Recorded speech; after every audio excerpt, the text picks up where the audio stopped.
The moment Emmett Winslow stepped into the hall of the Stonereach Monastery and saw the orc woman standing at the altar refusing to lift her hand, he understood two things at once. The entire arrangement was already collapsing, and she was the most compelling creature he had ever laid eyes on in 29 years of a mostly solitary life. She stood with her arms crossed over her chest, green-skinned and towering, a full head taller than the monastery's administrator who was sweating through his robes, and holding a small golden ring out toward her as though it were bait for a dangerous animal. Her dark hair fell in thick, ink-black braids threaded with copper wire down past her shoulders. She wore fitted warrior's leathers, a close-laced bodice of deep brown hide over a sleeveless undershirt of dark linen, the leather cut to follow the lines of her waist and flare at her hips, trousers tucked into knee-high boots reinforced at the shin with riveted plates. A short braided cord hung at her hip like a sash, its end weighted with a carved bone token. She was not dressed for a wedding. She had not tried to be. "I will not take it," she said, and her voice was low and even, the kind of voice that did not need to be loud to fill a room. The administrator, a man named Gorth who ran the monastery's trading accounts and clearly believed himself to be running much more, pushed the ring closer. "The arrangement was agreed upon. Your clan's debt to the Stonereach trading charter is substantial. This marriage clears it. You signed the charter paper yourself."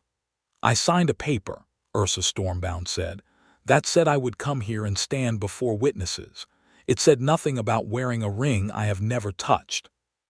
Emmett had come to the monastery for an entirely different reason.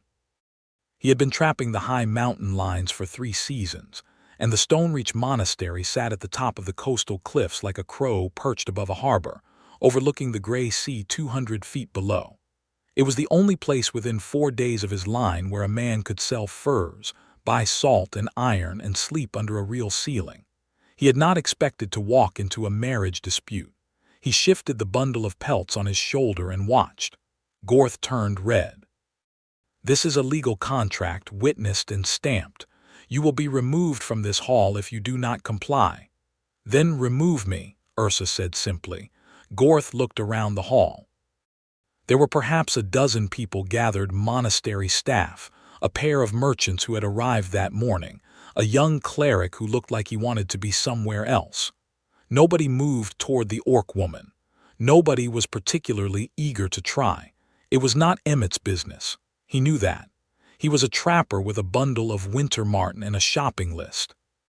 He watched the ring glinting in the administrator's damp hand, and he watched the woman who stood like a stone in a river, refusing to be moved, and something that had been quiet in him for a long time turned over. He walked forward through the crowd.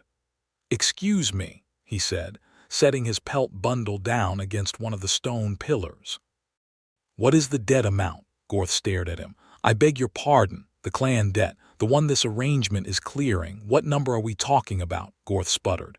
"That is not your concern, trapper. How did you know I was a trapper? You are covered in fur and you smell like pine resin." "Fair enough," Emmett said agreeably. He looked at the woman. She was looking at him with an expression he could not fully read, not quite suspicion, not quite curiosity, but something careful. Her eyes were dark amber like creek water over iron sand, and they were very sharp. "What is the amount?" he asked her instead. 42 crowns of charter debt," she said, watching him. "My clan borrowed against the autumn wool shipment. The wool was lost in the storm off the point." "That is a losing bet with the autumn weather up here," Emmett said. "The point chews ships in November."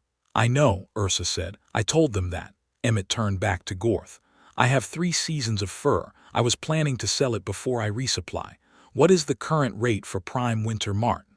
There was a silence in the hall that was different from the one before it. "You cannot simply," Gorth began. "What is the rate?" Emmett said again, patient as stone. Gorth told him grudgingly, with the expression of a man who could see where this was going and did not like the direction. The math was not difficult. Emmett did it in his head. He had 3 seasons on the line and he was not a careless worker. "Then I believe," he said slowly, "that my pelts cover the debt and leave a little over. He picked his bundle back up and set it on the altar beside the ring. Consider it paid.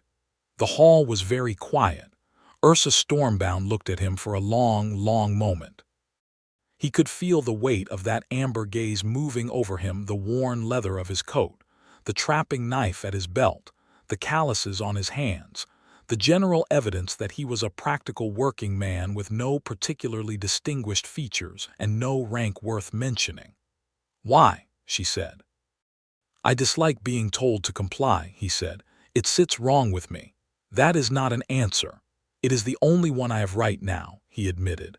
"I am Emmett Winslow. I trapped the high line above Kettle Creek. I would shake your hand, but I think the room would misread it."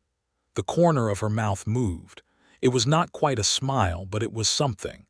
Gorth was already reaching for the pelts with the reflexive greed of a man doing accounting.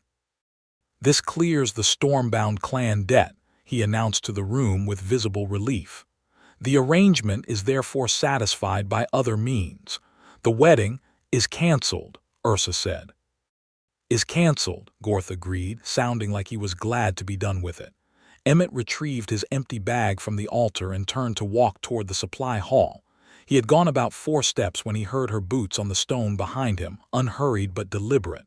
"Trapper," she said. He stopped.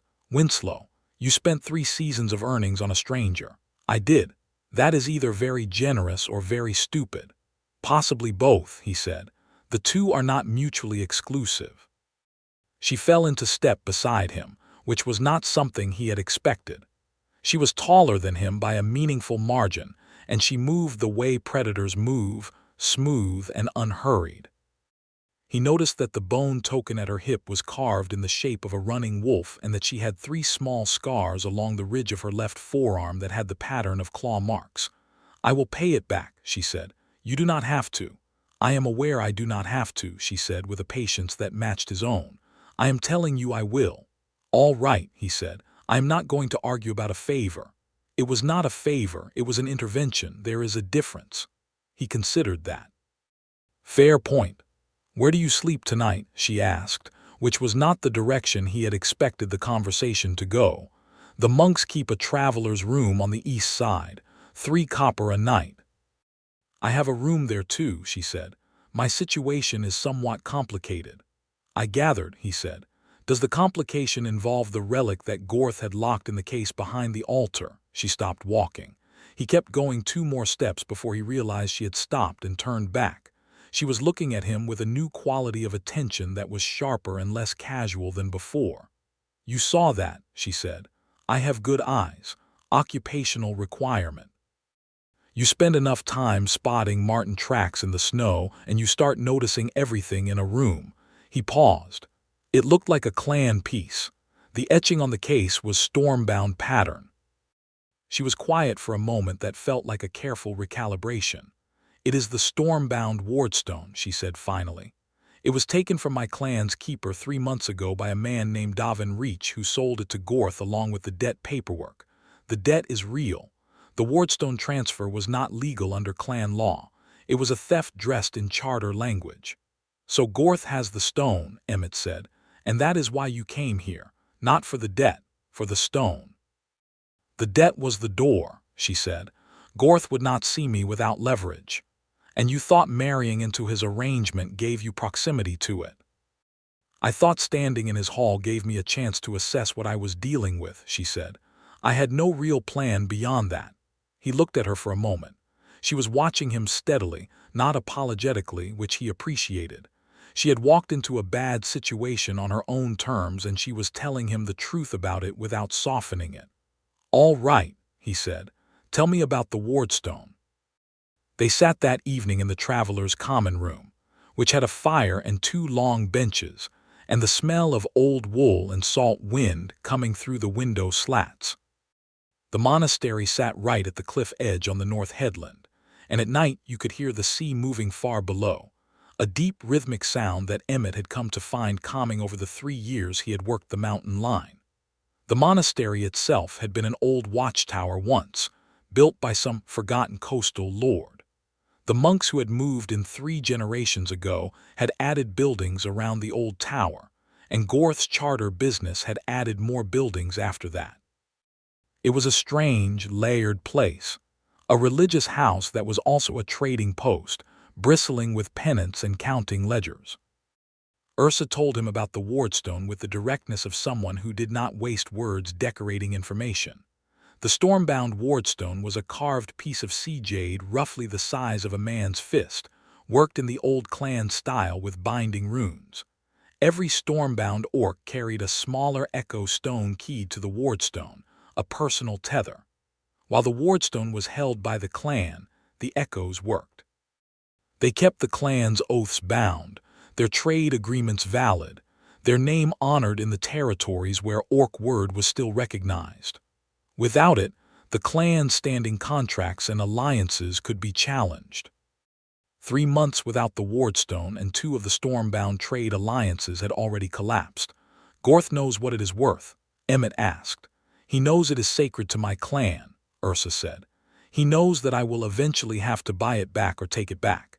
He's waiting to see which option I choose so he can prepare accordingly. He thinks you will buy it. Most people buy rather than risk a direct confrontation with a trading charter that has more lawyers than I have warriors. And you are considering the other option." "I am considering the option that involves the least amount of charter lawyers and the most amount of competent assistants," she said, watching him across the table. "You are asking me," he said. "I am watching you think about it," she said. "There is a difference." He was quiet for a moment, watching the fire. The honest answer was that he had nothing pressing waiting for him except a trapping cabin that he had built himself on a ridge above Kettle Creek, which was a fine place to live and also a profoundly lonely one. He had been on the high line for 3 years since the trading company he had worked for before that had dissolved. He was good at the work and bad at the rest of it. The part where most men his age had a home that was also someone else's home, and a table that other people sat at. He looked up and found her still watching him, which was not uncomfortable the way it might have been. Her amber eyes were patient and direct. "What is your plan, broadly speaking?" he asked. "The wardstone is in the locked case in the altar room," she said. "Gorth has the key on his person. The altar room has one door and a window that faces the cliff. The cliff is 200 feet above the sea. So the window is not a useful exit," Emmett said. "Not conventionally," she said. "But there is a service corridor on the east side of the monastery that connects the altar room to the storage cellars. The corridor is used to move the offering boxes. Gorth had it sealed off from the main hall about a year ago when he started using the altar room for storage, but it is not sealed from the cellar side." He looked at her. "You have done reconnaissance." "I spent 4 hours this afternoon being very interested in the monastery's storage of salt fish," she said. "The monks use the east cellar. They were happy to have someone to talk to." Despite himself, he almost smiled. "You are thorough." "My clan is dying by inches," she said. "I am as thorough as I need to be." There was something in her voice then that was different from the careful evenness she had maintained through the rest of it. Not fragile, nothing like fragile, but present. Real, the weight of 3 months of watching something she cared about erode from underneath her. "Then tell me the rest of it," he said. "All of it, and we will figure out what comes next." She told him. She told him about Davin Reach, who was a minor broker operating out of the coastal towns, the kind of man who found the gap between Orc clan law and human charter law and moved things through it. She told him that Reach had arrived at the clan's autumn gathering under a trade pretext, had spent 2 days earning enough trust to be shown the wardstone's resting place, and had removed it during the storm the night before he was due to leave. By the time the clan understood what had happened, he was already gone and the debt paperwork had arrived at the monastery. Gorth had taken delivery of both the stone and the leverage with the enthusiasm of a man who recognized an opportunity. Emmett listened to all of it without interrupting. It was an old kind of crime, the kind that used paper as a blade. He had seen similar things done to small frontier homesteaders, a debt called in at a bad moment, a signature obtained under duress, a legal mechanism deployed to take something that could not be fairly taken any other way. He did not like it. What is Gorth planning to do with the stone long term? he asked when she finished. "Sell it," Ursa said flatly. "He has a buyer, a collector in the southern city who acquires clan artifacts. The sale is scheduled in 10 days. 10 days, Emmett repeated. "Which is why I have no time for elegant solutions," she said. He thought about it. He thought about the service corridor and the monks who liked talking to visitors and the altar room key on Gorth's belt. He thought about the fact that he was a trapper, which meant he spent a significant portion of his professional life moving quietly through spaces without alerting the residents. "The window that faces the cliff," he said slowly. "You said it is not a useful exit conventionally. Is the cliff face accessible from below? Is there a path?" She looked at him with an expression that shifted slightly, a recalibration again. "I do not know. I have only seen it from above." "I do," he said. "I came up the coast path 2 days ago. There is a ledge about 30 feet down from the monastery's north wall. It is wide enough for 2 people to stand.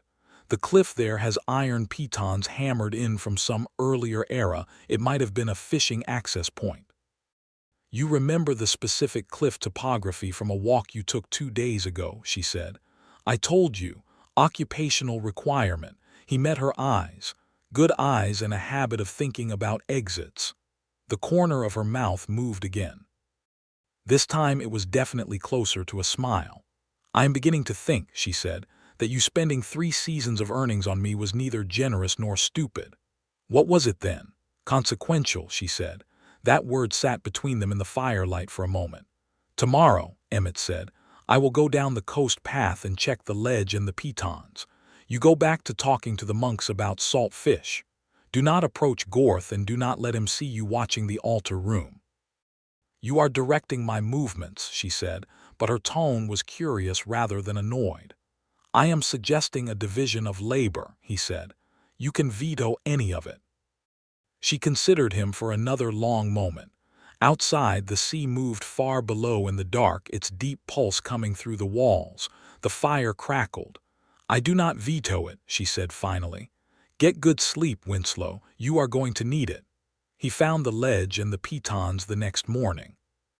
He went down the coast path to the point where the cliff face was exposed, which was a matter of scrambling on wet stone with good boots and no fear of heights, neither of which was a problem for a man who had spent his professional life on mountain ridges. The pitons were old iron, hammered deep, with rust at the surface but solid underneath. The ledge itself was wide enough for 2 people to stand comfortably, almost like a natural platform in the rock, and above it the monastery's north wall had a window that he could now confirm matched Ursa's description. A narrow rectangle of oiled paper over a stone frame, about 15 feet directly above the ledge. 15 feet of cliff face with decent holds. Workable. He went back to the monastery and found Ursa in the east corridor talking to an elderly monk named Brother Aldrich, who was explaining the monastery's fish-curing operation with visible delight at having an audience. She glanced at Emmett when he appeared and something passed between them, a quick, clean exchange of information in a single look that surprised him with its ease. He gave her the smallest nod. She turned back to Brother Aldrich with renewed interest in the fish. Emmett went to find rope. The monastery had a supply room. The supply room had rope, because monasteries near the sea always had rope.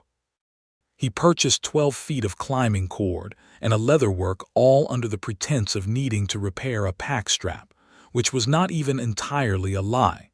One of his pack straps was in poor condition. He spent the afternoon in the traveler's room appearing to do exactly that, mending the strap and quietly preparing the cord. Gorth sought him out in the early evening.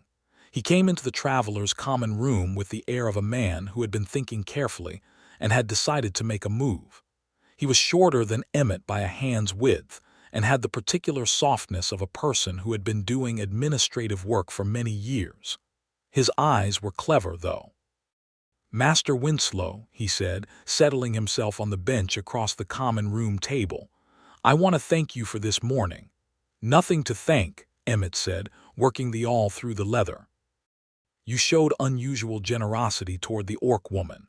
I showed the market price for pelts. Gorth smiled thinly. I have been watching the two of you this afternoon, he said. You are planning something. Emmett looked up from the strap. He kept his face mild. I am mending a pack strap. You paid a substantial amount of money to free a woman you had never met from an arrangement she disliked, Gorth said. Either you are simple or you wanted something from the situation. I do not believe you are simple. I dislike compulsory arrangements, Emmett said again. I told you that this morning. I meant it.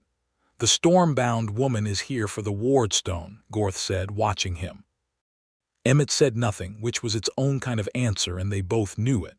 The stone is not clan property under my charter, Gorth said. I have the transfer papers. They are legal under coastal trading law. Under which specific clause? Gorth's eyes sharpened. You know charter law. I know enough of it. I worked 3 years for a trading company before I took the line. Gorth was quiet for a moment, reassessing. The transfer was made under a det object clause. The clan's agent authorized it. The clan's agent was Davin Reach, Emmett said, and watched Gorth's face confirm it without confirming anything. Who is not a Stormbound clan member and did not hold a valid transfer authority. That is a matter for the law courts, Gorth said. The law courts are a long way away, Emmett said pleasantly, and the buyer for the stone is in 10 days. The silence between them had an edge to it now. What do you want? Gorth asked. Nothing from you, Emmett said, which was true. He went back to the pack strap. Good evening, Administrator. Gorth stood.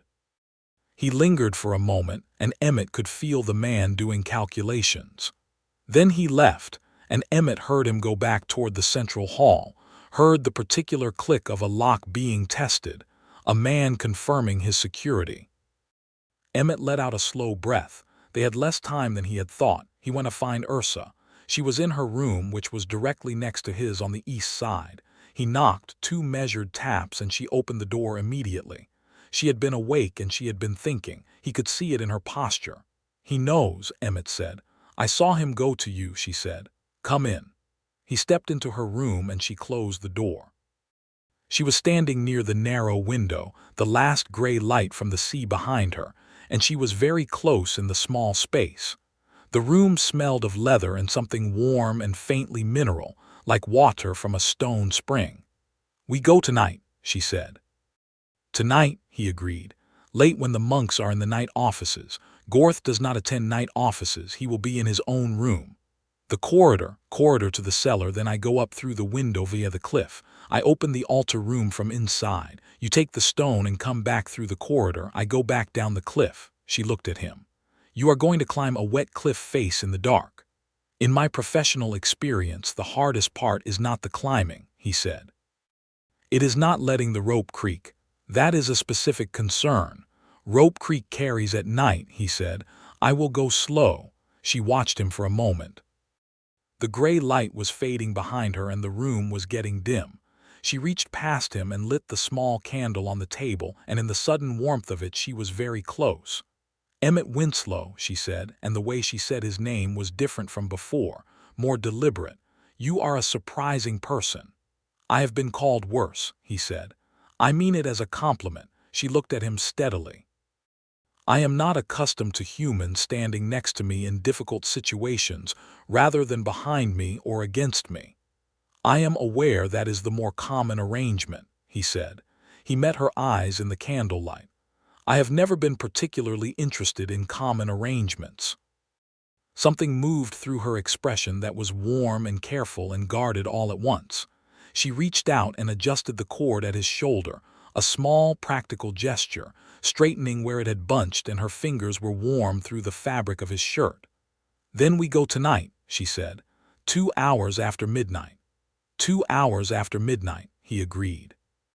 He went back to his room and lay on the narrow bed with his boots on and thought about her hands and the warmth of her fingers and the smell of stone water. He did not sleep. He was not surprised that he did not sleep.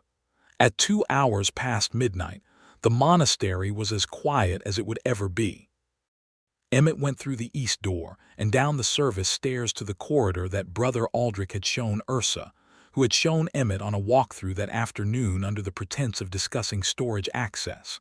The corridor was low stone, dry and smelling of old wood and fish salt, running along the east foundation. The door to the cellar side had a wooden latch, not a lock. He lifted it slowly and it opened without sound. Ursa was in the corridor already. She had been waiting in the dark without a light, which told him everything he needed to know about her patience and her night vision. He could see the outline of her in the faint gray from a ventilation slit high on the wall.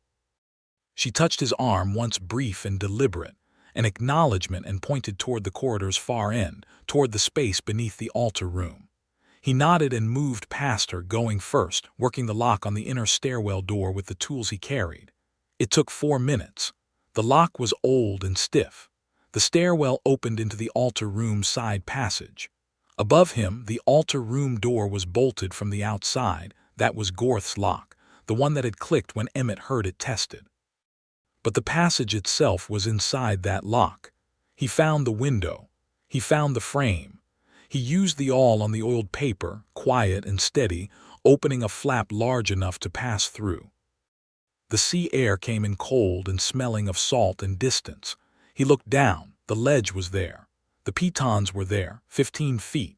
He went down and came back up in 7 minutes. He had kept his word about the rope. The wardstone was in the case, which had a clasp lock rather than a key lock, a mistake on Gorth's part, born of someone who understood locks as deterrence rather than security. Emmett had it open in 90 seconds. The wardstone was cool in his hands. It was roughly oval, the sea jade catching the faint gray light from the window with a deep internal shimmer. The runes were carved deep and smooth, the work of generations. He felt something in it that he could not explain, a weight that was more than its size, a kind of settled presence. He brought it back down through the passage to Ursa. When he put it in her hands, she went very still. She stood in the dark corridor with the wardstone against her chest, and she was very still for a long moment, and Emmett stayed quiet beside her because he understood that this was not the moment for speech. After a while she exhaled, a long, controlled breath, and when she looked at him in the dimness, her amber eyes were bright with something that was not tears but was adjacent to them. A fierce and complicated feeling held carefully in check. "My clan's keeper will have dreamed of this tonight," she said quietly. "The echoes will have sung." He did not know exactly what that meant, but he believed her. "Can you feel it?" She looked at him. "I do not have an echo stone," she said. "I gave mine up when I came here. I left it with my clan mother in case anything went wrong." Something about that landed strangely in him, the image of her arriving here alone and unprotected in the deepest sense, having deliberately reduced her own resources to protect the clan from the fallout if she failed. "Then we leave now," he said, quietly. They left the corridor the way they had come, through the cellar, through the east door, back to the travelers' section. The monastery remained quiet. The monks were still in offices. Gorth was presumably still in his room. At the junction of the east corridor and the travelers' hall, where they would have to separate toward their own rooms, Ursa stopped. "We will be gone before first light," she said. "I need my pack from my room," he said. "Pack fast," she said. "I will be at the east gate in 10 minutes. He packed fast. He had not unpacked much. 3 years on the High Line taught a man to live out of a bag. He was at the east gate in 8 minutes. She was already there, the wardstone secured inside a leather satchel that she wore against her body under the sash cord. They went out through the east gate into the pre-dawn dark, along the cliff path, and down toward the harbor road that ran at the base of the headland. Gorth found the empty case at dawn. Emmett had enough time to establish this as fact because he was watching from the path above the harbor, hidden in a stand of wind-bent coastal pine, when the shouts started inside the monastery walls. He watched for a while to assess the response and found it inadequate. Gorth had 6 charter guards, none of whom seemed enthusiastic about descending the cliff path in the morning dark on the word of an angry administrator.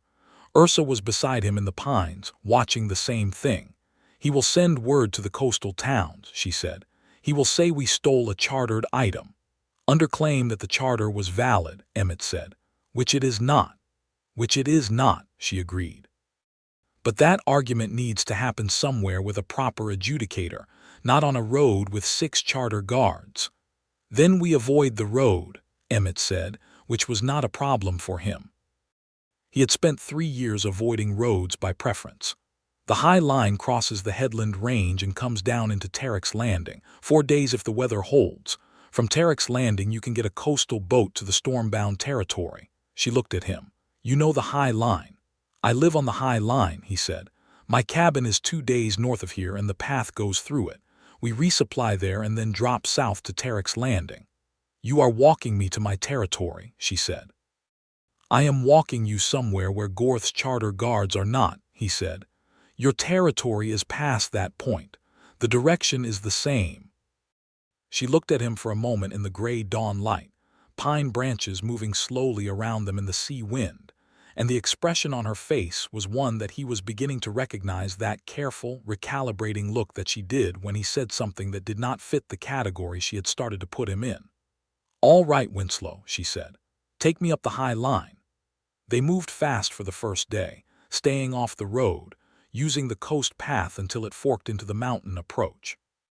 Emmett set a pace that was quick but not punishing, the kind of pace that could be maintained for hours without burning out.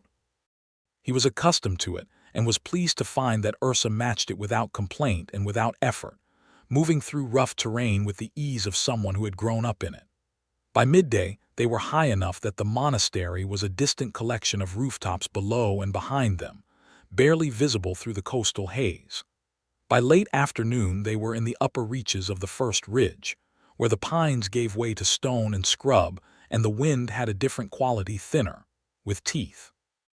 The ridge camp is 2 hours more, Emmett said, or we can stop here and make shelter if you are tired.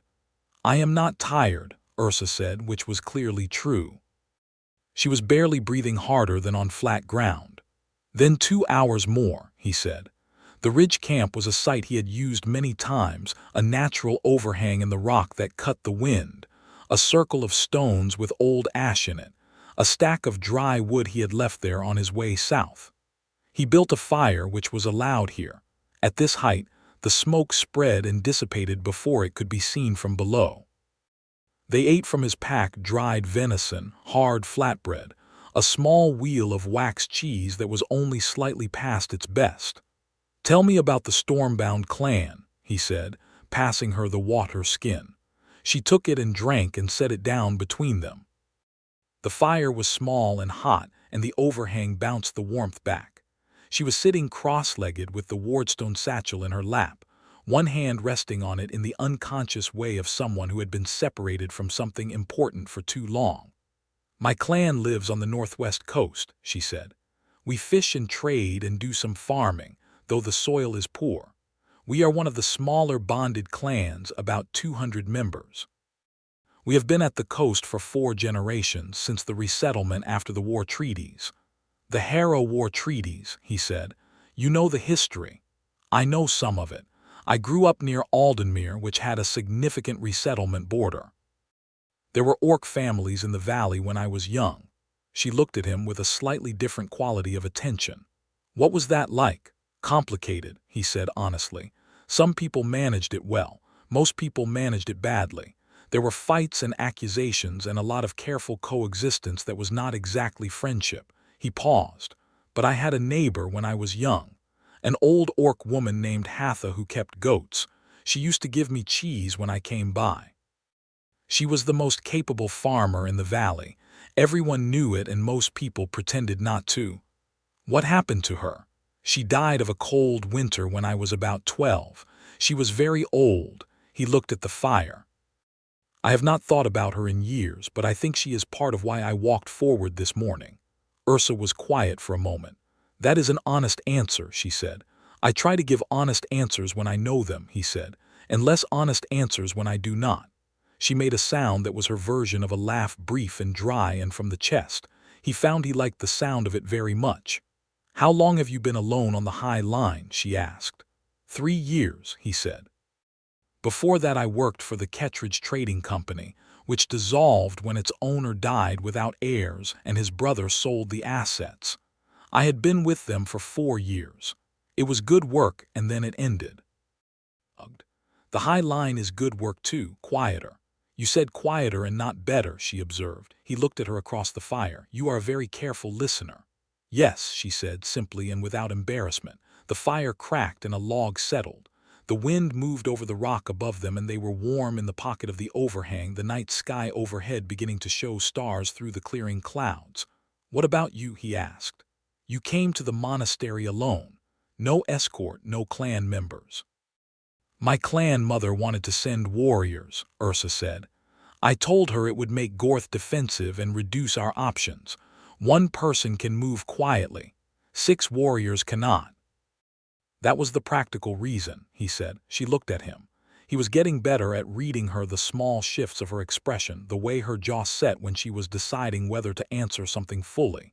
I am the clan's senior bond speaker, she said. I negotiate the contracts and the alliances and the disputes. I have been doing it for 8 years, since I was 22. When the wardstone was taken, it was my failure.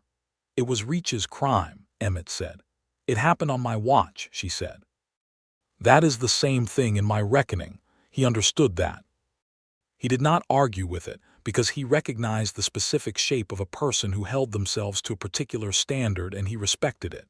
You have been carrying this alone for 3 months, he said. I have been managing it, she corrected, but gently.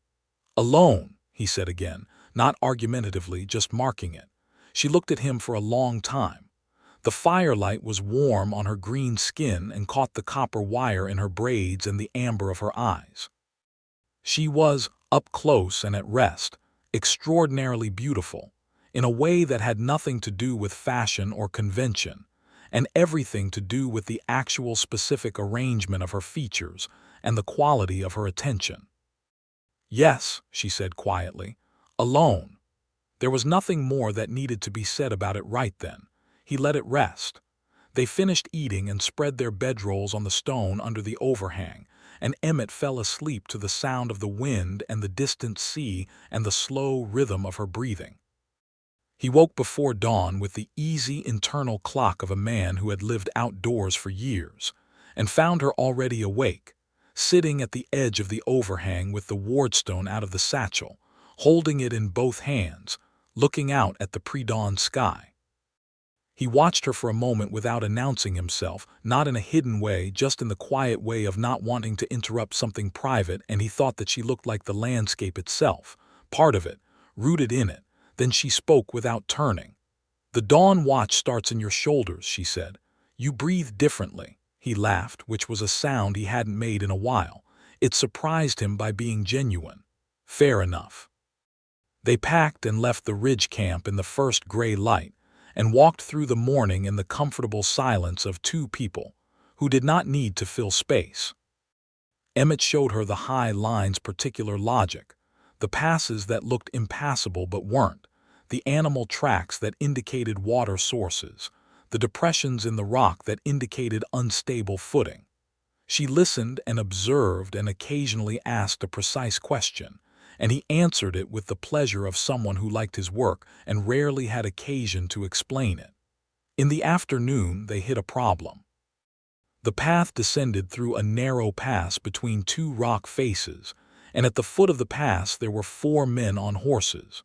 Charter guards. Emmett could see the Stonereach pennant on one of their packs. Gorth had moved faster than expected, likely sending riders on the road around the base of the headland rather than up the cliff path.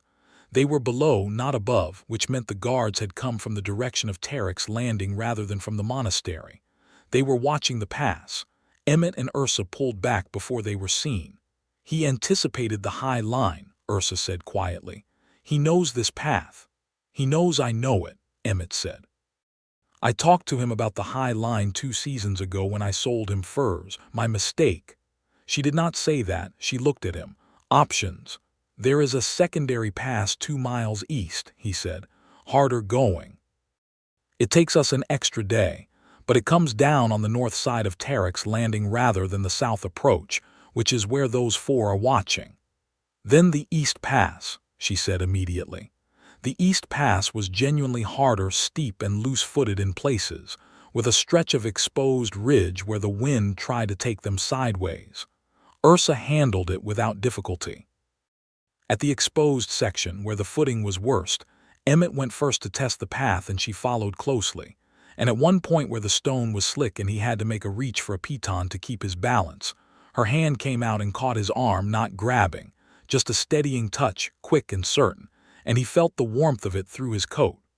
"Thank you," he said. "Mind the left foot hold," she said, which was not a dismissal of the moment but was her way of taking care of it. They made the north approach to Tarek's Landing the following afternoon. One day later than planned, tired and wind-scoured and hungry, the extra day's walking having used the last of the dry venison. Tarek's Landing was a small harbor town, the kind of place that had grown up around a natural deepwater anchorage and stayed because the fishing was good and the ale was mediocre but consistent. There was an inn, a chandler's, a fish market, and a dockmaster's office. The dockmaster's name was Fenn, a large woman with a sun-browned face and a proprietary relationship with the harbor schedule. She did not blink at Ursa, which was the first favorable sign. "Coastal packet to the northwest goes Thursday," she told them, writing in her ledger. "Takes the Stormbound headland as a waypoint. 2 passengers, that is 12 crowns. Emmett looked at his coin purse. He had his resupply money, which was the money he kept separate from the pelt earnings precisely for this purpose. He counted it. He had 14 crowns. "Book it," he said. That left him 2 crowns and 2 days until Thursday. Ursa, who had been watching the coin purse calculation, said nothing until they were out of the dockmaster's office and on the harbor walk. "I said I would pay you back," she said. "You can pay me back from the northwest coast," he said. 2 crowns is enough to eat on for 2 days. Emmett. It was the first time she had used his first name without his surname attached. The effect on his attention was immediate and involuntary. He turned to look at her. "I'm not going to spend 2 more days watching you calculate rations on my behalf without saying something about it," she said. She was looking at him directly, no careful distance in it.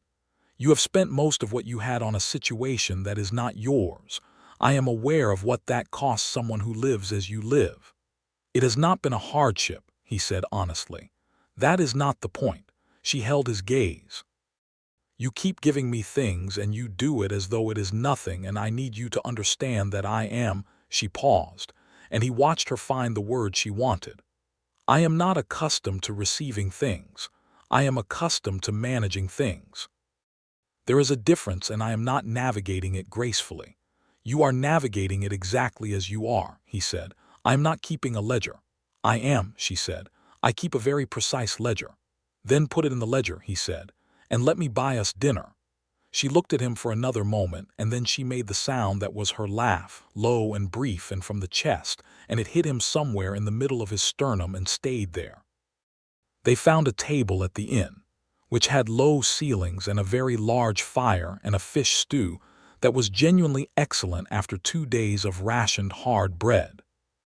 They ate without urgency, and somewhere in the course of eating, the conversation found the quality it had had at the Ridge Camp easy, honest, unhurried. She told him about the storm-bound coast, about the way the northwest headland looked in summer, the sea grass on the cliffs and the gray seals on the rocks below. About her clan mother, a woman named Ursa Stormbound who was 73 and still ran the tidal fish traps every morning before anyone else was awake, who had raised Ursa from the age of 6 after her mother died of a fever. He told her about the high line in winter, about the way the mountain went silent after a heavy snow, the specific quality of that silence, the way it stopped being lonely eventually and became something else, not exactly company, but a presence.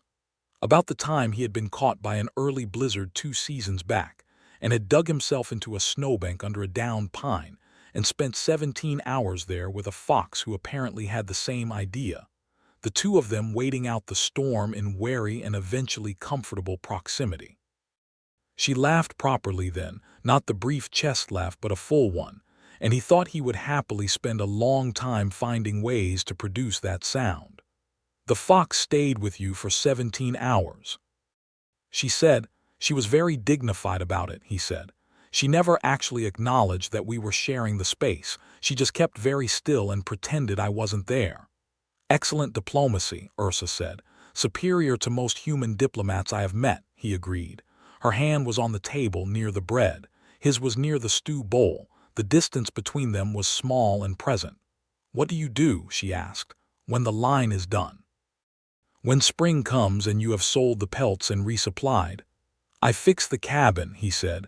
"I scout the summer range.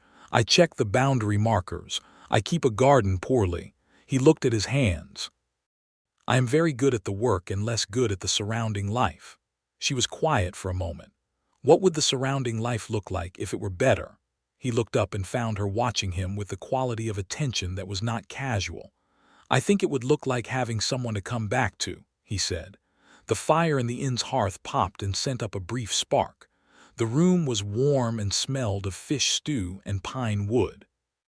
She was looking at him steadily, and the distance between their hands on the table was very small.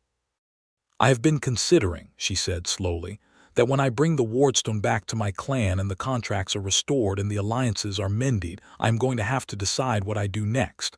I have been managing from crisis to crisis for 3 months. I'm not sure what I look like when I'm not managing a crisis." "I think you look like you do right now," he said. She looked at him. "How do I look right now?" "Like someone who would be very good at being still," he said. "If she let herself." Her hand moved across the table and covered his. Her palm was warm and broad and strong, and she held his hand with the particular grip of someone who did not do things by halves, and he turned his hand over under hers and held it back. They sat like that for a while, in the warm loud inn on the harbor at Tarek's Landing, 2 days before the packet boat north, and neither of them said anything more about it that night because the silence had become something neither of them wanted to break. But he did not let go of her hand, and she did not move hers, and that was enough. The next 2 days in Tarek's Landing were not uneventful. On the second day, the afternoon before the packet was due, Emmett went to the chandler's to buy supplies for the boat journey and came back to find the inn's common room in a tense stillness. Ursa was standing in the center of the room, and facing her were 3 men whom he did not recognize but whose posture he recognized instantly, the specific stance of men who have been paid to do something unpleasant. One of them had a piece of paper in his hand. Charter paper. Emmett came through the door and stopped. "There he is," one of the men said, pointing. "Emmett Winslow and the orc called Stormbound," the man with the paper announced to the room, as though giving a performance for the assembled drinkers and dock workers who had all gone very still. "You are identified as having removed chartered property from the Stonereach Monastery trading house, specifically 1 wardstone object registered under the Det Object Clause of the Coastal Charter. That clause requires a valid transfer authority," Emmett said. "The adjudication of valid transfer is not your determination to make," the man said. He had a guild badge on his coat, not charter guards then. Bailiff's men. Gorth had upgraded.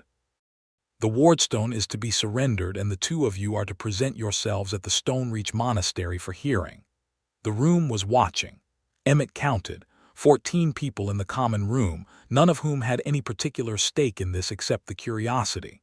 The 3 bailiff's men were spread apart, the classic triangulation of an arrest scenario. They had clubs at their belts. No swords, which told him this was a civil action, not a criminal one. He looked at Ursa. She was standing perfectly still, hands at her sides, watching him with that amber gaze. She was not afraid. She was evaluating. "What is the hearing format?" Emmett asked the bailiff's man. "Chartered administrators' hearing at the monastery," the man said. "Standard civil recovery." "Presided over by Gorth himself," Emmett said. "Who is the interested party?" "The administrator is the appointed charter authority for this district." "Then the hearing is invalid," Emmett said. He heard a small sound from somewhere in the room, someone recognizing the point. An interested party cannot preside over their own recovery hearing. The charter law is very clear on that. The hearing must be before a neutral adjudicator. The nearest neutral charter court is in Aldenmere. "That is a determination for the charter court in Aldenmere," Emmett said. "Not for a bailiff's man in a tavern in Tarek's Landing. If you have a valid arrest warrant, show it. If you have an Aldenmere court order, show it. If you have neither, then what you have is a strongly worded piece of paper from an interested party, which I am declining to honor." The bailiff's man looked at him with the expression of someone who had expected this to go more smoothly. The room had the particular quality of a crowd that is paying very close attention. "The stone," the man said, "or we take you both." "Take us both to what authority?" Emmett asked. "To Gorth. I just explained to you why that does not work." "To the constable here in Tarek's Landing, then." "On what charge?" "Removing an object whose charter status is actively disputed. That is a civil question, not a criminal one, and the constable has no civil jurisdiction over charter disputes." There was a silence. The man in the center looked at his two companions. One of them had the expression of a man who was beginning to regret the day's employment. The other one looked uncertain about the law, which was the most common response to someone who actually knew it. Emmett looked at the room. 14 people watching, and the balance of their attention had shifted. It was not that they were on his side. It was that they were watching a reasonable argument being made and a paper-waving bailiff's man not answering it. "We have a packet boat in the morning," Emmett said to the bailiff's man. "I suggest you write to Gorth that his charter claim requires proper adjudication and that we are available to present at the Aldenmere court at reasonable notice. If the wardstone transfer was legal, that court will confirm it and the stone will be returned. If it was not legal, which it was not, the court will say so." He turned his back on the bailiff's men and walked to the table where he and Ursa had been sitting and set down his chandler's purchases. There was a long moment. Then one of the bailiff's men said something quietly to the others, and the three of them left the common room. The room let out a collective breath. Ursa sat down across from him.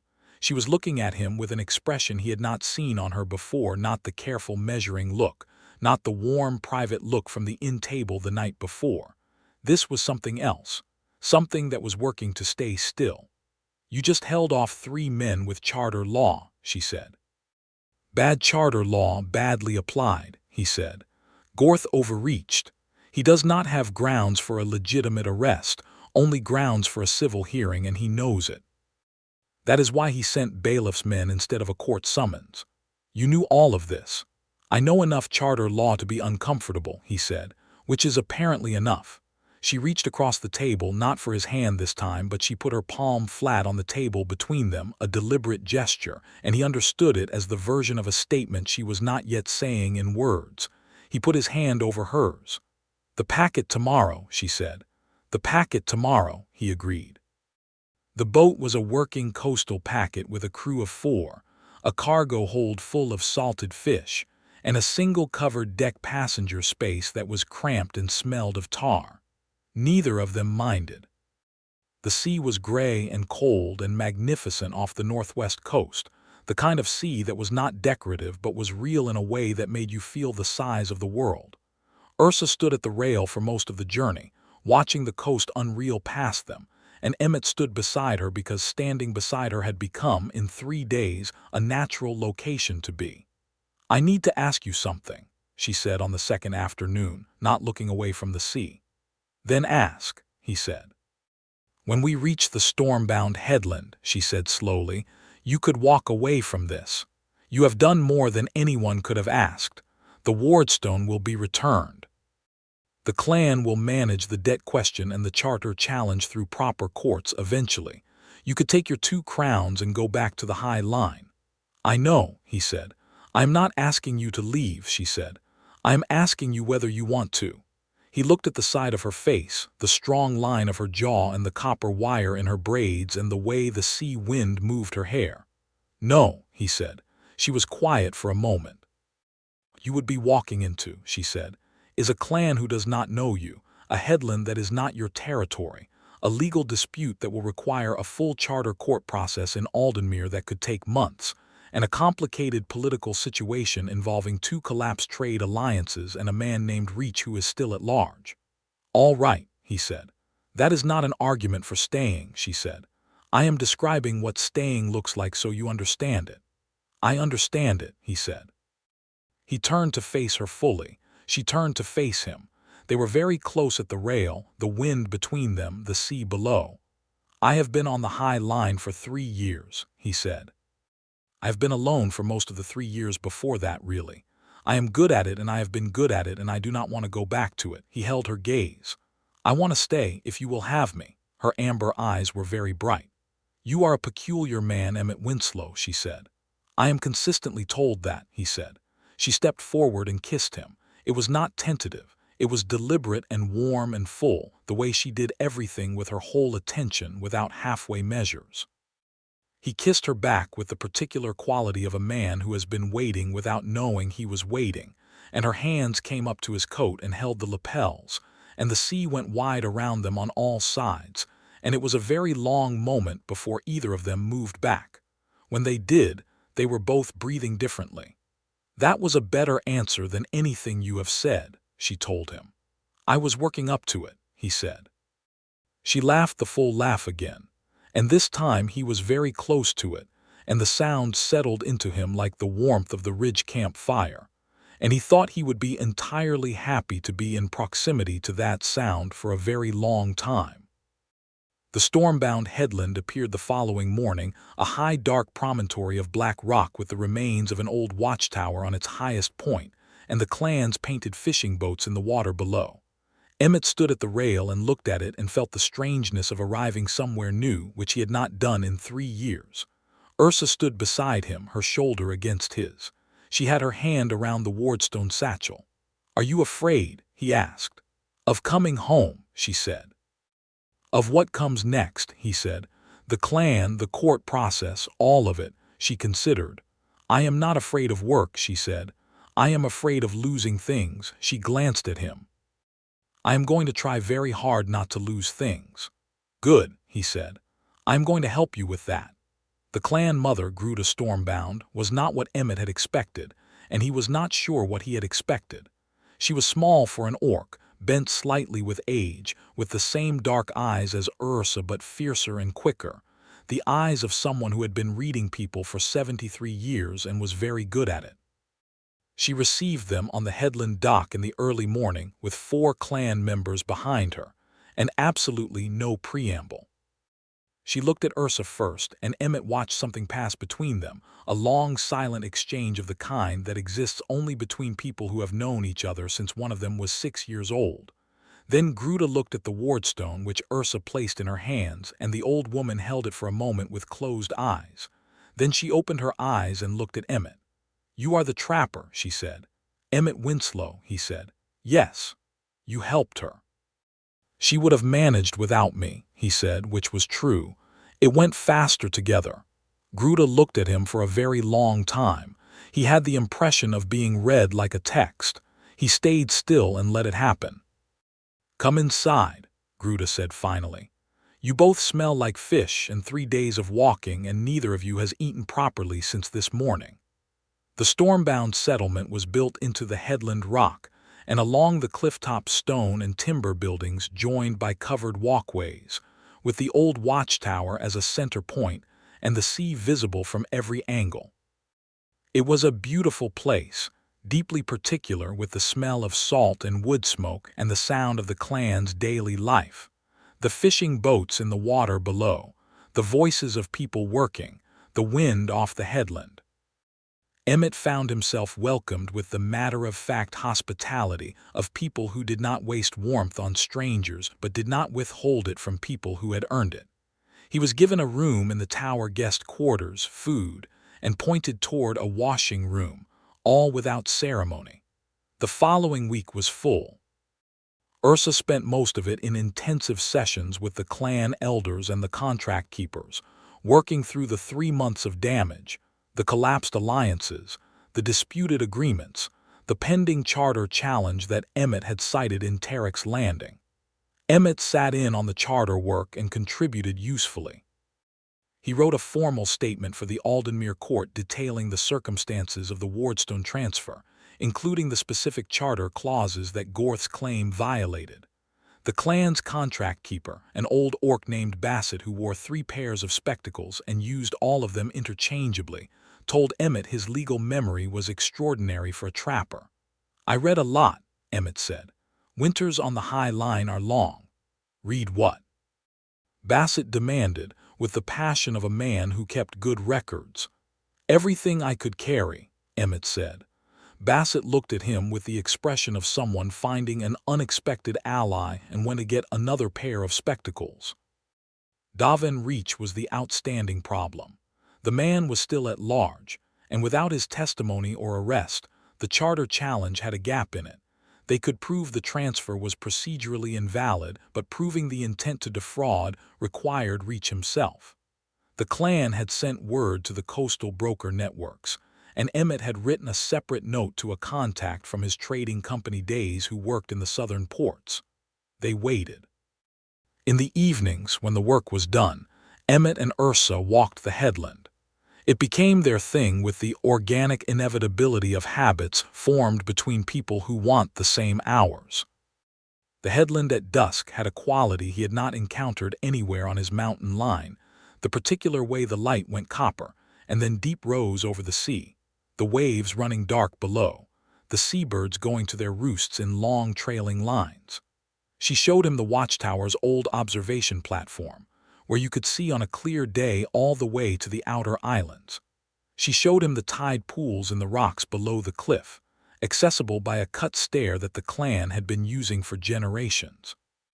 She showed him the place where her clan mother had told her the old stories when she was young, a natural seat in the cliff face shaped by wind and weather and time.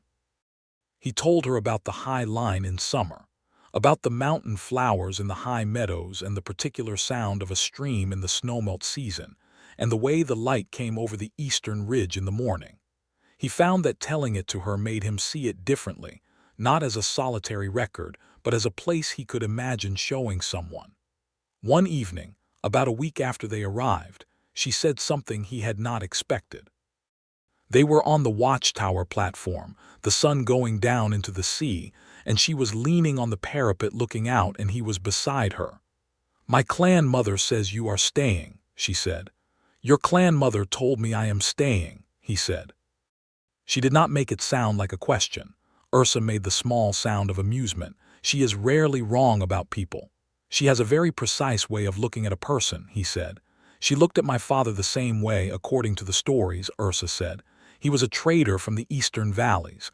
She looked at him for 30 seconds and told him he was staying. She paused. He stayed for 30 years. He looked at her profile in the copper light. 'What do you want?' he asked. 'Not what does your mother want, not what would be practical. What do you want?' She looked at him then, turning from the sea, and her amber eyes were the same color as the light. 'You,' she said, plainly and without decoration. He reached for her and she came to him easily, which was the thing about her. She was not cautious in the things she decided to do. She had decided, and so she did it fully. He held her in the wind on the watchtower platform with the sunset going wide behind her and her arms around him and his face in her hair, and he felt something close and settle in his chest that had been open for a very long time. She kissed him again on the tower, slower this time, without urgency, the kind of kiss that is about arriving rather than beginning. He kissed her back and they stayed there until the sun was gone and the first stars appeared, and neither of them was in any hurry. Then came the matter of the Aldenmere court. The formal notice arrived 3 weeks after they reached the Stormbound headland, a summons for both the Stormbound clan and the Stonereach Charter House to present their cases before the Aldenmere Charter Court on the matter of the wardstone transfer. The date was set for 4 weeks hence. Aldenmere was a city. It was the largest settlement within 5 days of the coast, a walled market city of perhaps 8,000 people, the seat of the district's legal and trading administration. Emmett had been born near it, which he had not mentioned to anyone except Ursa.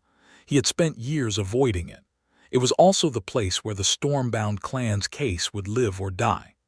Gorth arrived in Aldenmere with 4 charter lawyers, which was an escalation that no one found surprising. He also arrived with Davin Reach. That was surprising. Not because Reach was there. He had apparently been found by Gorth's people, which was not the direction anyone had expected the finding to go in, but because Gorth had him there as a witness, apparently having decided that Reach's controlled testimony was more useful than his absence. It was a tactical decision that told Emmett something important. Gorth was afraid of the case and was trying to shape the evidence. The hearing was held in the Aldenmere Charter Court, a high-ceilinged hall of old stone in the center of the city, and it drew an audience. Word had spread in the weeks before that an Orc clan was bringing a charter fraud case against a trading house administrator, which was the kind of unprecedented thing that people showed up to watch. The public gallery was packed. Emmett sat at the stormbound side of the room beside Ursa, Bassett, and the clan's appointed speaker. He was there as a witness and as the person who had written the legal argument.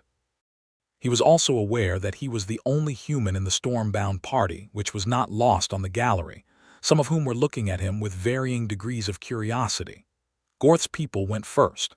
Their argument was what Emmett had anticipated: the det object clause, the charter registration, Reach as a claimed authorized agent. The charter lawyers were good, experienced, and smooth, with an impressive facility for making legal fiction sound like natural law. Then Reach took the witness position. He was smaller than Emmett had expected from Ursa's description, a slight man with careful eyes and the particular quality of someone who had spent years finding cracks between legal systems and moving through them.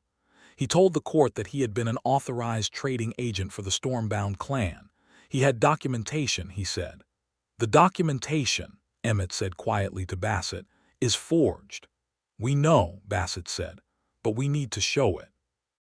Emmett stood and requested the opportunity to question the witness, which the adjudicator, a brisk woman named Merck, who had the manner of someone who had seen every variation of charter fraud and was tired of all of them, granted. Your name is Davin Reach, Emmett said. It is, Reach said, watching him carefully. You claim to have been an authorized trading agent for the Stormbound clan at the time of the wardstone transfer. Emmett held up a document. This is the Stormbound clan's authorized agent registry for the period in question. It is maintained by the clan's contract keeper, who has served in that role for 20 years and was certified by the Stormbound clan mother before this court date. He set it on the adjudicator's table. Your name does not appear in this registry. Oral authorization, Reach said smoothly. Not all agency arrangements are registered. Under the Coastal Charter, Emmett said, any agency arrangement that involves the transfer of a registered cultural object, which the wardstone is, it was registered to the Stormbound clan under the Heritage Objects Clause by an earlier administrator, requires written authorization. He held up a second document. This is that clause. Please read the highlighted section. Reach looked at it. He looked at Gorth. Gorth's expression was telling. There was written authorization, Reach said. I had a letter from the clan bond speaker. There was a murmur in the gallery. The clan bond speaker, Emmett said. That would be Ursa Stormbound, who holds that title. Yes. She is present, Emmett said. Shall we ask her? Ursa stood. The gallery went very quiet. She stood at the Stormbound table in her fitted warrior's leathers, tall and green-skinned and entirely composed, and she looked at Reach with the amber gaze that Emmett had come to know and which Reach had clearly not encountered before because the man went slightly pale. I gave no such authorization, she said in her clear, even voice to the court. No letter, no verbal permission. I had never met Davin Reach before the night he took the wardstone. You are lying, Reach said, and the gallery reacted to that. I am the Stormbound clan's senior bond speaker, Ursa said, without raising her voice. My word is the clan's oath. Challenge it with evidence. Reach had no evidence. He had a forged letter which Gorth's lawyers had been counting on not being examined too closely, and under adjudicator Merck's patient and methodical examination it did not hold. The ink was the wrong age. The seal was a copy of the Stormbound mark but lacked the bond speaker's personal cipher. Bassett, who knew every document the clan had ever produced, walked the court through the inconsistencies with the relish of a man who had been waiting for this moment for 3 months. The gallery watched all of it with the held-breath attention of people seeing a long-running injustice unwind in real time. The adjudicator's finding came at the end of the second day. The wardstone transfer was invalid, executed without proper authority in violation of the Heritage Objects Clause. The Stonereach Charter House was ordered to pay the Stormbound clan's legal costs. Gorth's debt papers were voided. Daven Reach was referred to the civil criminal court for a fraud hearing. When the adjudicator finished reading, the public gallery erupted. Ursa was still standing. She did not erupt. She stood very still at the table and let it wash over her, and Emmett, who was beside her, saw her eyes close briefly. Just a second, just the weight of 3 months finally put down. He put his hand on her back between her shoulder blades, and she leaned into it just slightly. "Done," he said quietly. "Done," she said. Ursa Stormbound had come to Aldenmere for the hearing. She found them outside the court in the city square, which was full of people and the noise of a market day, and she embraced Ursa with the fierce economical hug of a woman who was not demonstrative but felt things deeply. She said something in old clan tongue that Emmett did not catch, and Ursa said something back, and Gruda made the clan's acknowledgement sound, a low, rolling hum which Emmett had learned over the past weeks was a profound form of approval. Then Gruda looked at Emmett. "You did this," she said. "We did this," he said. "Ursa and Bassett did the hard work. I wrote a legal argument." "You stood in the court with my granddaughter," Gruda said. "You stood on our side of the table." "That was where I wanted to be," he said simply. Gruda looked at him for the long measuring moment that was characteristic of her, and he let her look. "Emmett Winslow," she said at last, "you are going to need a place to live." He looked at her and then at Ursa, who was watching him with that warm and careful amber gaze. "The High Line cabin," he said. "The High Line cabin," Gruda said, "is a 4-day walk from the headland." 3, if the East Pass is clear," he said. "It is not always clear," Gruda said firmly. "There is the tower guest room," Ursa said, which was the first thing she had said since her grandmother appeared, and the tone of it was exactly the tone of a woman who had thought about this and was now saying it in public with her grandmother present so that it carried weight. He looked at her. "If you want it," she said. "I want it," he said. Gruda made the acknowledgement sound again, shorter this time, satisfied, and went back inside to find Bassett. They stood in the city square in the autumn sun, the noise of Aldenmere all around them, and Ursa reached for his hand and held it with the same grip as the in-table whole hand, no halfway measures. "There is something I need to ask you," she said. "Then ask," he said. She reached into the wardstone satchel, which she still wore out of habit or sentiment, he was not sure which, and brought out not the wardstone but something smaller. A flat piece of sea jade on a braided cord, worked with a small pattern of binding runes that he recognized from the wardstone itself. "This is an echo stone," she said. "Not one of the clan's standing echoes. It is a personal one." She held it in her palm between them. In Stormbound custom, when a bond speaker wishes to mark a personal bond, a committed pairing, a claim, she makes an echo stone for the other person. It is keyed to her own life cord. It does not have charter or legal meaning. It is only a clan meaning. He looked at the stone in her palm. He looked at her. "It is not a ring," she said. "I know humans use rings. I have never been comfortable with the ring custom. It has too much of the transfer arrangement in its history for orc women." She held his gaze steadily. "The echo stone is mine. It says you are mine and I am yours, and neither of us belongs to a charter. If you wear it, that is what it means." He reached out and picked up the echo stone from her palm. It was warm from where she had been holding it, and it had the same settled presence as the wardstone, a weight that was more than its size. "I would wear it," he said. "Then let me put it on you," she said. She looped the braided cord over his head and settled the stone against his chest, over his shirt, against his sternum. Her hands lingered there for a moment, not adjusting, just resting, her palms warm through the linen. "There," she said softly. He reached up and covered her hands with his. "I do not have an equivalent custom," he said, "but I want one. Tell me what to do." She thought about it. "The Stormbound tradition for the paired piece is a bracelet," she said. "The bond speaker wears a bracelet made by the person she is bonded to. I do not have one yet." She looked at him with quiet expectation. "I am not a jeweler," he said. "No," she agreed. "But you work with your hands and you are precise and you have good eyes and you care about what you make." She looked at him with that direct, unhurried gaze. "I think you can manage a bracelet."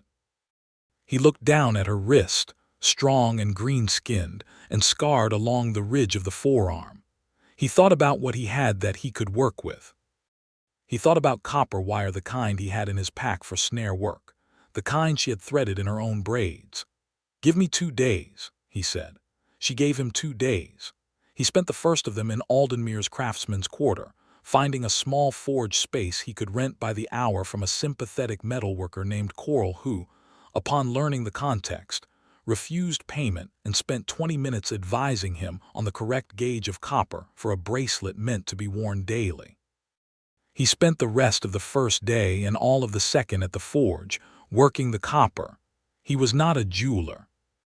He was a man who had spent 3 years setting and checking snares, which required very precise handwork with metal in small scales, and whose education had included 6 months with the Kettridge Trading Company's metalwork division learning how to repair their equipment. He made something honest. Not ornate, not jeweled, not the kind of thing a city craftsman would sell.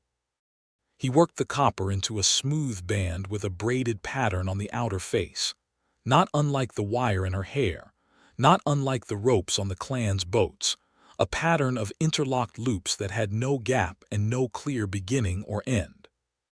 He etched a small wolf in the inner face, barely larger than a thumbnail because she had the bone wolf token at her hip and he had been paying attention. He finished it and held it up and it was right. He knew it was right in the way you knew a trap was set correctly, not with vanity but with precision. He found her on the headland watchtower platform in the late afternoon, which was where she went when she was thinking. She heard him on the stairs and turned. He held the bracelet out to her. She looked at it in his palm. She took it and examined it, turned it in her fingers, ran her thumb along the braided outer pattern, found the wolf on the inner face. Her expression went very still in the way it did when something landed in her more deeply than she had prepared for. "You made this," she said. "You told me I could manage a bracelet," he said. She was quiet for a long moment. "The wolf," she said. "The bone token," he said. "I have been looking at it for 2 weeks." She looked at him and her amber eyes were bright. "Put it on me," she said. He took it from her and slid it onto her wrist. It fit exactly. He had measured carefully, which she probably knew but he had not said so aloud, because some preparations were their own kind of statement. It sat against the inside of her wrist, smooth and warm, the braided pattern catching the late light. She held her wrist up and looked at it for a long moment.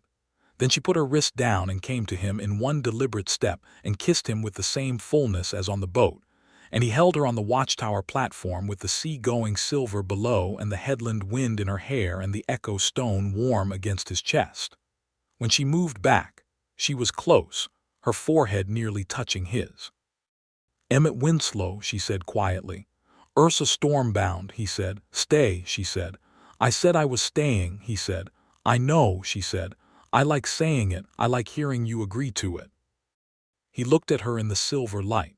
"I will stay as long as you want me here." "That will be a very long time," she said. "Good," he said. "I intend to be a very long time worth of company." She laughed, and the laugh went out over the headland and the sea caught it. The weeks that followed had the quality of things settling. Davin Reach was brought before the Aldenmuir Criminal Court and found guilty of fraudulent agency and theft of a registered clan object. He was sentenced to a period of indentured service to the Charter Debt Office, not the dramatic justice of clan law, but a real consequence, and one that closed the chapter. Gorth's charter house lost its district authority status and was reduced to a standard merchant operation, which was both a punishment and an appropriate size reduction for a man who had overreached.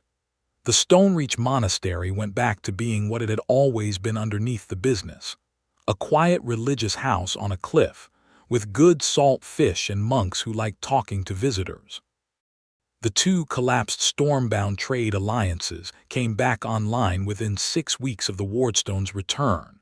because the practical reality of clan trade in the Northwest Coast was that the Stormbound network was valuable to everyone involved, and the legal obstacle had been the only thing preventing resumption. Bassett celebrated by acquiring a fourth pair of spectacles. Emmett moved into the tower guest quarters officially, which the clan received with the matter-of-fact acceptance of people who had been told by their clan mother that this was happening. Some of the younger members were curious about him, in the way that people are curious about anything unfamiliar, approaching with questions, watching his hands when he worked at the forge corner Coral had told him about, occasionally challenging him in small competitive ways that had the affectionate quality of a community testing a person they had decided to accept but wanted to be sure of. He did well with all of it. He was patient and direct and interested in their actual lives, which was the thing that worked with most people most of the time. He helped with the autumn fish trap maintenance, which required exactly the kind of careful physical work he was good at. He spent several days with the clan's boat builders, who were working on a new hull, and who accepted his help without fuss after he demonstrated that he knew one end of a plane from the other.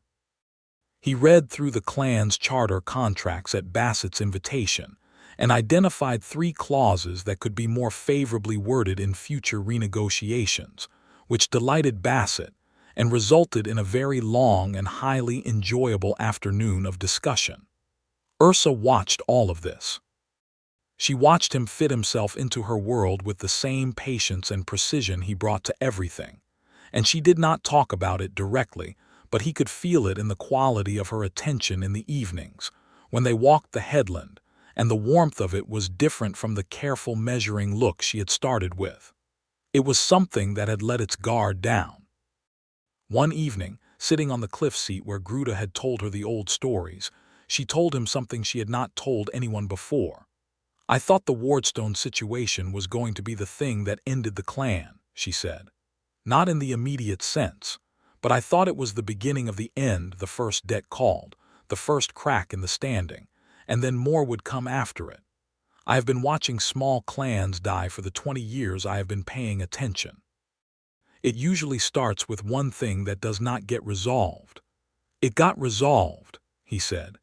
"It got resolved because you walked forward in a monastery hall and spent 3 seasons of earnings on a stranger," she said.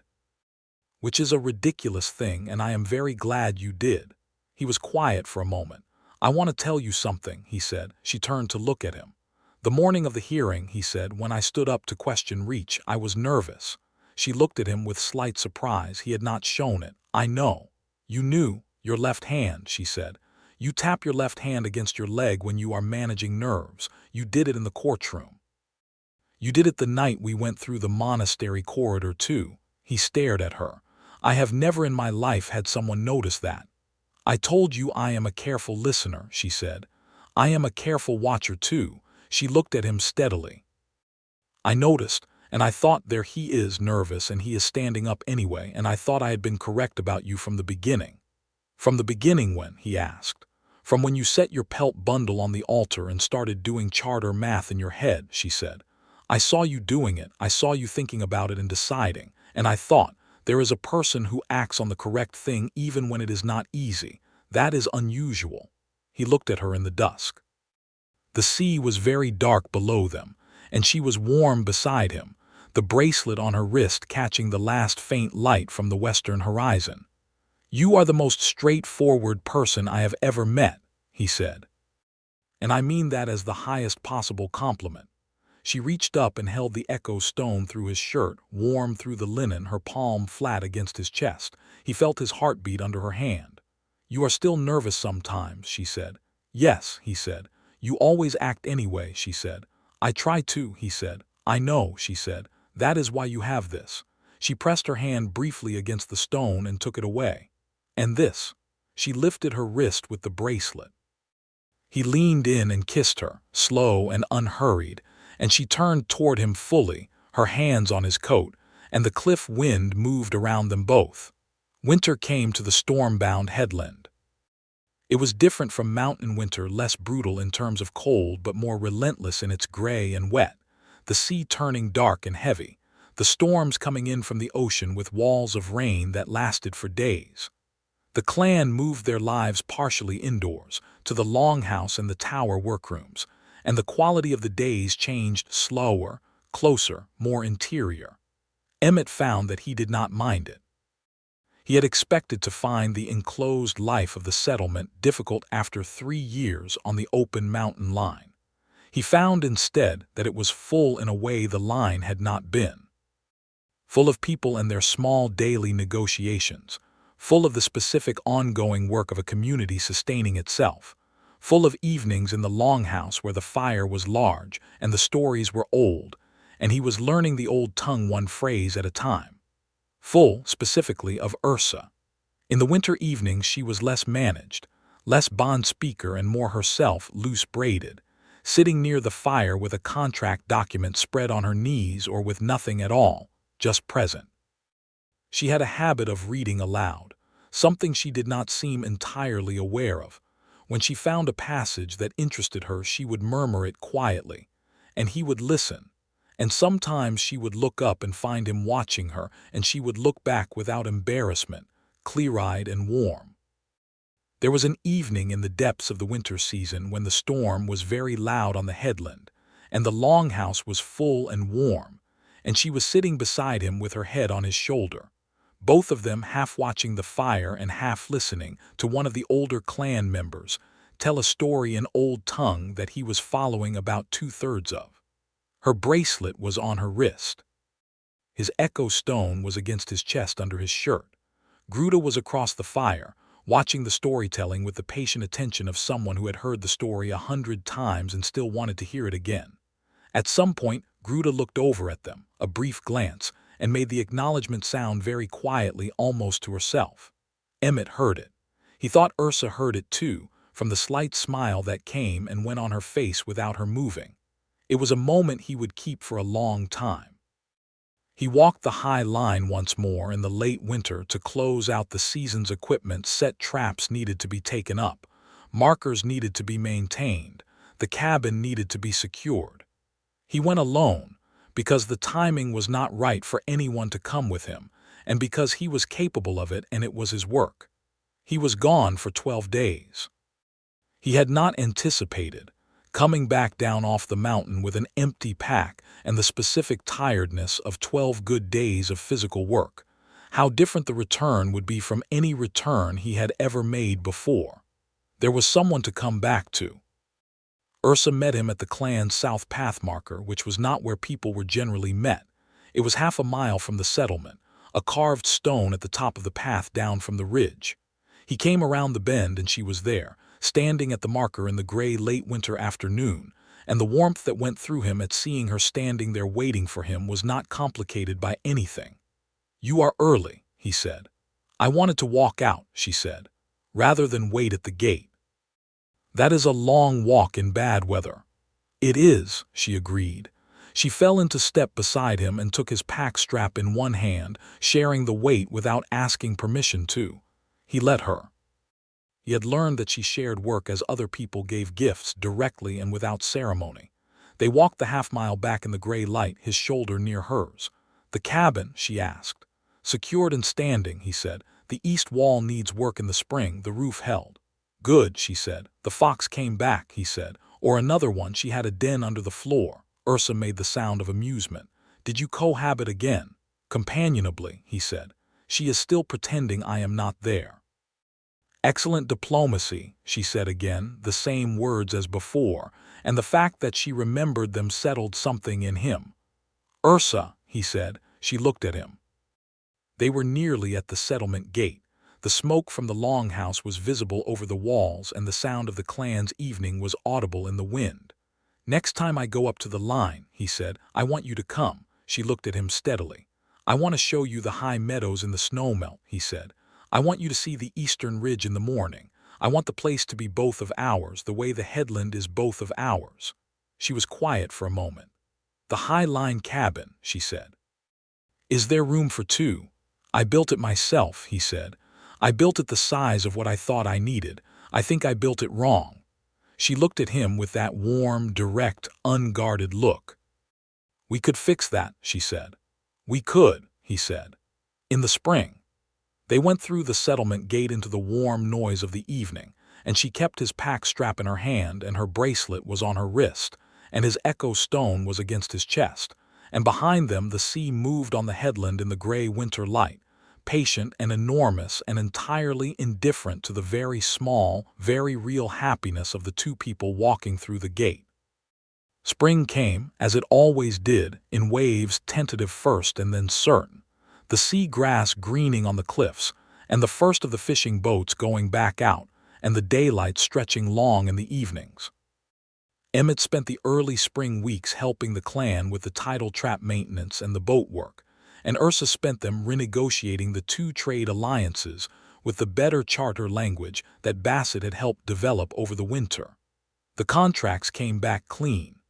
The clan standing came back solid. One afternoon in the full spring, Gruda found Emmett at the cliffside workshop where he had been helping repair a lobster pot frame. She came and stood beside him and looked at the work with the expression of someone who had something to say and was taking her time about it. "You know," she said finally, "my granddaughter has never let anyone make anything for her before." "I know," he said.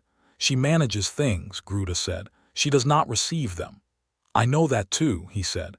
"She wears the bracelet every day," Gruda said, "even when she is at the forge, even when it should be put aside." He set down the repair tool and looked at the old woman. She was looking at him with the sharp, direct gaze that Ursa had inherited, the gaze that read people like texts. "I love her," he said, because it was true, and Gruda was not a person with whom anything less than the direct truth was appropriate. Gruda looked at him for a long moment. "I know," she said simply. "I knew in the first 10 seconds you were on this dock." He laughed. She made the acknowledgement sound, brief and satisfied, and went back toward the longhouse. He told Ursa about the conversation that evening on the watchtower platform, which was still their place even in the spring, even now. She listened, and then she looked at him, and her expression was the one with no guard in it at all, the one he had come to know as the most real version of her face. "I know you love me," she said. "I know you know," he said. "I wanted to say it to you directly, too. Not as a report of a conversation." "Then say it," she said. "I love you," he said. She was quiet for a moment, looking at him in the spring evening, the sea bright below and the headland flowers just coming in on the cliff. Then she reached up and held his face in her hands, which she did not do often, deliberate, warm, the copper bracelet a band of familiar warmth against his jaw. "I love you," she said. "And you came out of a monastery hall 3 seasons ago, and I have not stopped being glad of it." He turned his face and pressed it briefly against her palm. "Neither have I," he said. They went up to the high line in the late spring, when the East Pass was clear, walking the 4 days together with shared packs and the easy pace of two people who had learned each other's walking rhythm over many miles.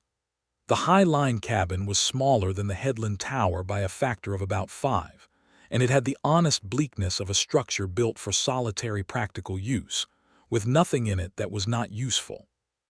She looked at it without comment for a long moment when they arrived, and then she walked around the exterior inspecting the structure and the east wall that needed work, and he showed her the roof joins and the drainage and the storeroom addition he had built the previous year. "The east wall," she said. "I know," he said. "We can fix it," she said, the same words as before from the gate conversation, this time with her hands on the wall itself, assessing. They fixed it over 4 days, working together in the high spring air with the mountain around them, and the snowmelt streams running loud in the valley below. She was strong and precise with the work, learning the material quickly, asking questions about mountain construction techniques that he answered with the pleasure of a person whose knowledge is genuinely useful. He learned that she had helped build 2 of the Stormbound clan's stone outbuildings, which explained the precision. On the 3rd day, when the wall was done and rechinked, and they were sitting outside in the afternoon sun with the tools put away, and the mountain going golden in the late light, she looked around at the high line, the ridge and the meadows just greening at the upper edge, and the line of the eastern peaks against the blue, and she was quiet for a while.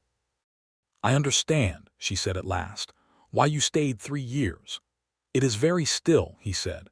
"Not lonely," she said, understanding what he had said to her weeks ago, turning it back to him as confirmation. "Not now," he said. She looked at him. They were sitting on the flat stone outside the cabin door, the sun warm on their backs, and the mountain was doing what it did in late spring, that specific quality of light that made everything look both immediate and timeless. She put her arm around him and he leaned into her, and they sat on the stone in the mountain sun and were still together, which was a thing he had not known how to do with another person before her. She had taught him that, without trying to, that stillness could be shared, that being present with another person in a quiet place was not a lesser thing than solitude but a different thing, bigger. The echo stone was warm against his chest. Her bracelet was warm on the arm around him. The mountain was patient and vast and entirely content with the two people sitting in the spring sun at the edge of the high line. They spent 2 weeks at the cabin, and then they went back down to the headland. And that became the pattern of their season's time on the headland, time on the line, the world of the sea and the world of the mountain held in the same life. Different rhythms that fit together the way good tools fit in a hand. On the evening they arrived back at the Stormbound headland from the high line, the whole clan was out for the spring fire celebration. One of the Stormbound seasonal customs, a large fire on the clifftop and food and the old songs and the gathering of the full clan. The fire was already going when Emmett and Ursa came through the south gate, and Gruda was at the center of it with her particular quality of being the center of a gathering without trying. They sat with the clan around the fire, and the old songs went up into the spring evening, and Ursa translated some of them for him in a low voice, old hunting songs, old storm songs, a love song that was in the old tongue and meant something like the thing that does not break in the weather. He listened to her voice and the old words in the fire and the sea below, and he thought that he had, without planning it, without knowing quite how, built a life that was full. He reached over and took her hand. She turned her palm up and held his hand the way she always did, whole hand, no halfway measures. Above them, the spring stars were coming out over the headland one by one, and the sea moved far below in the dark, and the fire burned warm, and neither of them needed to say anything more about it. They already knew.